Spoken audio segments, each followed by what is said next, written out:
Dalam Perpu tentang COVID-19 sangat terlihat bahwa perhatian pemerintah itu sebagian besar terkait dengan permasalahan ekonomi saja, ya. Hanya sebagian kecil saja terkait kesehatan.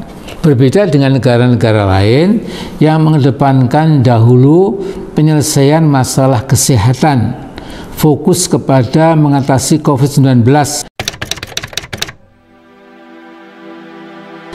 Mari kita lanjutkan masalah ke-11, yaitu kegagalan reformasi kesehatan dan penanganan COVID-19. Kebijakan kesehatan di era reformasi telah dipayungi dengan adanya amandemen Undang-Undang 45 Pasal 28 ayat 1, di mana kesehatan adalah hak asasi manusia yang harus dikedepankan. Akan tetapi, sektor kesehatan tetap belum mendapatkan fokus perhatian utama karena dalam Propenas sektor kesehatan tidak berada dalam topik khusus, tetapi masuk ke dalam topik sosial budaya. Hal ini berdampak kepada anggaran kesehatan yang masih minim jika dibandingkan dengan anggaran pendidikan. Di sisi lain, anggaran kesehatan saat ini masih menitik beratkan pada program-program kuratif kesehatan individu dibandingkan dengan program-program promotif preventif, yaitu kesehatan masyarakat. Masalah penting ini sering dinyatakan oleh Dr. Muhammad Baharudin dan teman-temannya dari RS Budi Kemuliaan Jakarta.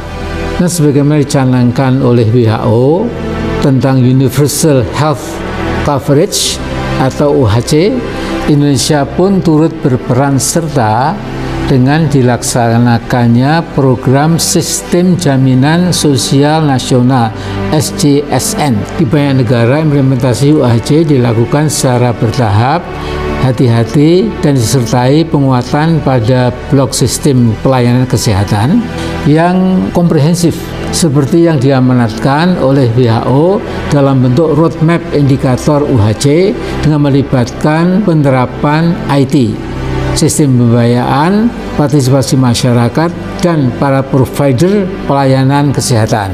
Di Indonesia, UHC dilaksanakan dengan lumayan serampangan, kurang kehati-hatian, dan adanya ketidaksiapan sistem dan subsistem kesehatan. Sehingga hal ini berdampak tentu kepada kualitas pelayanan kesehatan kita, dan yang bila dibandingkan dengan indikator UHC negara-negara tetangga kita belum mencapai harapan dari SDGs sebagai cerminan ketahanan kesehatan nasional. Indonesia sudah membuat roadmap SJSN, di mana koordinasi setiap elemen stakeholder dan peningkatan coverage atau cakupan kepesertaan direncanakan secara tepat dalam 5 tahun. Namun yang terjadi di lapangan, koordinasi dan pelaksanaan peran masing-masing elemen stakeholders tidak berjalan dengan baik. Sistem informasi kesehatan nasional belum terbangun dan terintegrasi sehingga sering terjadi kesimpangsiuran data yang dipublikasikan oleh berbagai stakeholder pemerintah dalam merespon berbagai permasalahan. Dengan demikian, saudaraku, pengambilan keputusan tidak dilakukan dengan data yang betul-betul sahih dan proses keputusan kebijakan yang kemampuan leadership-nya berbeda-beda di setiap daerah. Dalam situasi seperti di atas dan permasalahan turunnya aktivitas ekonomi karena dampak global terjadinya peristiwa wabah COVID-19 di Wuhan yang menjalar ke seluruh dunia, sehingga pada bulan Maret terjadi di Indonesia. Respon dan reaksi pemerintah sangat beragam, bahkan cenderung anti-sains dan melecehkan bahaya pandemi COVID-19 ini. Aktivitas anti-sains yang menyatakan bahwa pandemi COVID-19 adalah konspirasi politik global, pernyataan bahwa COVID-19 bisa diatasi dengan kalung herbal, sangat kontradiktif dengan logika keilmuan dan keilmiahan. Leadership pemerintah seyogianya menangani pandemi dengan pendekatan crisis management, menghidupkan struktur, mencari orang yang tepat dan tangkas, yang mampu menyelesaikan permasalahan bersama-sama dengan tim.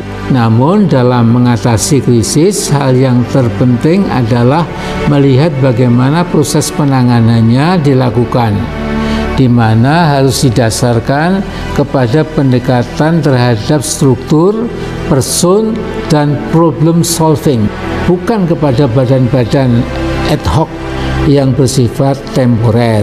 Pendekatan WHO dengan test, trace, and treat tidak dilaksanakan dengan cepat di Indonesia disebabkan oleh berbagai hal yang terkesan keputusan tidak dibuat dengan pendekatan sains, tidak partisipatif, dan tanpa empati, serta dilaksanakan setengah hati. Ini pemerintah harus fokus pada penanganan COVID-19 sebaik mungkin. Selama masalah COVID-19 ditangani amatiran, perbaikan sektor ekonomi, sosial, politik juga akan terhambat. Bahkan kehidupan berbangsa, bernegara, dan keutuhan NKRI jadi pertaruhan. Akibatnya bisa dahsyat. Pemerintah berperan dalam testing, isolating, and treating. Testing kita masih rendah, dari 1/1000 penduduk per pekan. Baru tercapai kurang dari 40%. Daerah-daerah harus menyediakan rumah sakit darurat untuk pasien COVID tanpa gejala dan yang ringan. Wacana membawa pasien COVID dari Surabaya ke Pulau Galang, misalnya, menunjukkan pemerintah daerah belum siap. Harusnya rumah sakit darurat cukup di Jawa Timur, Surabaya misalnya. Pengaturan rumah sakit COVID dan non-COVID harus dilakukan.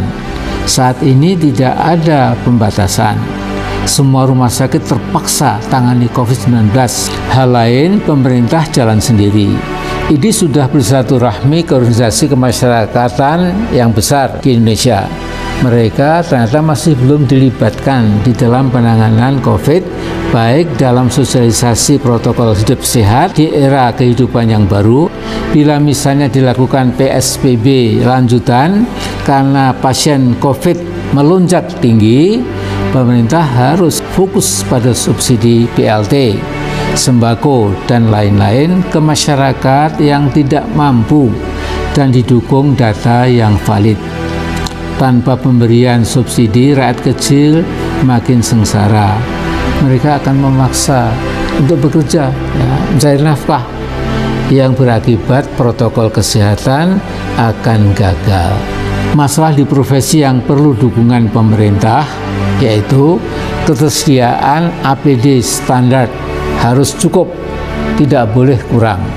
Tenaga medis berguguran oleh COVID-19 dan angkanya mencapai 6,5%. Angka ini adalah tertinggi di dunia, luar biasa. Ya.